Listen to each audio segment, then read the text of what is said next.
Hi, hello, அனைவருக்கும் வணக்கம். மற்றும் ஒரு காணொலி வழியாக உங்களை சந்திக்கிறதுல ரொம்ப மகிழ்ச்சி. இன்றைக்கி ஒரு சிறிய தகவல் ஒன்று கொண்டு வரலாம் என்று இருக்கிறேன். அதுவும் பயனுள்ளதாக இருக்கும். அது என்னென்றால், நாம் வெளிநாட்டு பயணங்களை மேற்கொள்ளக்கூடிய சிறந்த வயது எல்லை எது? இளம காலத்தில் போகலாமா, நடுத்தர காலத்தில் போகலாமா, இல்லாட்டி ஓய்வு பெற்ற ஒரு முதிய வயதில் போகலாமா என்றதை பற்றிய அலசி ஆராய்வோம்.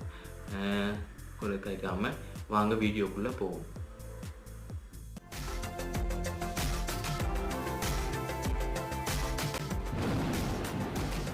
இன்றைக்கு நாம் எடுத்துக்கொண்ட தலைப்பு, எந்த வயதில் வெளிநாட்டு சுற்றுலா பயணங்களை, பெரிய சுற்றுலா பயணங்களை மேற்கொள்வதற்கு உகந்த வயதில்லையாக இருக்கும் என்று பார்ப்போம்.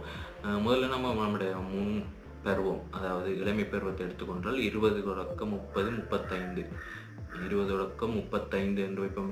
20 தொடக்கம் 35 முன்படங்கள் வாழ்க்கை எடுத்துக்கொண்டால் அதற்குள் நமது கல்வி, பல்கலைக்கழகம், வேலை தேடும் படலம், வேலையில் சேரும் படலம், வேலையில் சேர்ந்து முன் வேலைக்குரிய ட்ரைனிங்கள் எடுக்கிற பருவம், அண்ட் வேலை அண்ட் திருமணம் தேடும், திருமணம் முடித்தல் அண்ட் திருமணம் முடித்து சிறிய கைக்குழந்தைகள் இருக்கும் பருவம்.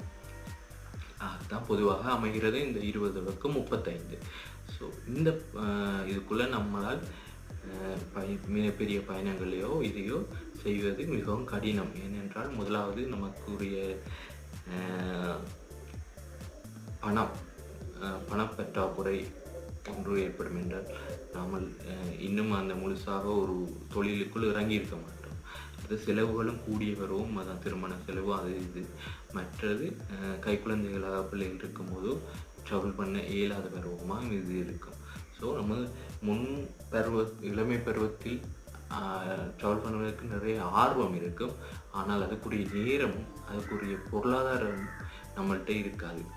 35 வயது மட்டும் இதுதான் இது உள்ளது. ஆனால் உடல் சுகாதாரம் இளமையாக இருப்போம். அதனால் எந்த தடையும் ஏற்படாது இந்த பயணங்களுக்கு. ஸோ அடுத்த நடுத்தர பருவத்துக்கு வந்தோம்னா 35 50, 55 வயசு, 35 50 வயசு மட்டும் வைத்துக்கொள்வோமே. இந்த பருவம் எப்படி என்றால், இந்த பருவத்தில் நம்ம உடலும் ஓரளவு ஆரோக்கியமாக இருக்கும். மற்றது பொருளாதாரம் நம்ம ஒரு பொருளாதாரத்துக்கு ஸ்திரத்தன்மை, நிலையான லைஃப்பில் செட்டில் ஆகிருப்போம். பொருளாதாரம் ஒரு நிலையாக இருக்கும். அண்ட் குடும்பமும் சாதாரண பிள்ளைகள் ஓரளவுக்கு வளர்ந்து சாதாரண பயணம் செய்யக்கூடிய குடும்பமாகவும் இருக்கும். நம்ம குடும்பமாகவும் பயணம் செய்ய, எல்லோரும் சேர்ந்து பயணம் செய்யக்கூடிய காலமாகவும் இருக்கும். அதனால் இந்த நடுத்தர பருவம் என்றது வெளிநாட்டு பயணங்களை மேற்கொள்வதற்கு மிகவும் சிறந்த கால எல்லையாக இருக்கிறது.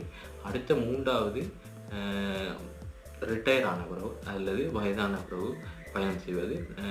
நம்ம பெரும்பாலானவர்கள் வயதான பிறகு, ரிட்டையர் ஆனது பிறகு தான் பயணம் செய்ய ஸ்டார்ட் பண்ணுகிறார்கள். பணத்தை சேமித்து வைத்து 58, 60 வயசில் ஓய்வு பெற்ற பிறகு தான் அநேகமானவர்கள் ஆரம்பிக்க நினைக்கிறார்கள். ஆனால் அந்த 60 தொடக்கம் 75 அந்த வயதில் நம்மள்கிட்ட பணம் இருக்கும் தாராளமாக. ஆனால் நமது சுகாதாரம், நமது உடல்நிலை அதற்கு ஒத்துழைக்காது. பெரும்பாலும் இலங்கை இந்திய மக்களின் சராசரி ஆயுட்காலம் 68 75 இருக்கிறது. ஸோ அந்த காலப்பகுதியில் நம்ம உடல்நிலை, நம்ம நடக்க முடியாமல் இருக்கும், கொஞ்சம் முளைச்சாலே மூச்சு வாங்கும், அநேகமான வருத்தங்கள், நோய் நிலைகள் பாதிக்கப்பட்டதாக இருப்போம். ஸோ வயதான காலங்களில் பயணம் செய்வது என்பது நமக்கு உடலுக்கு ஒத்து வராது. அண்ட் நாம் தனியாக முடிவெடுக்கக்கூடிய நிலைமையில் இருக்க மாட்டோம். நாம் பிள்ளைகளை நம்பியோ அல்லது பிற பிள்ளைகளை நம்பியோ அவர்களின் முடிவுகளில் தான் நாங்கள் தங்கி இருப்போம். ஸோ வயதான காலம் மட்டும் வெயிட் பண்ணாது, காத்திருக்காது.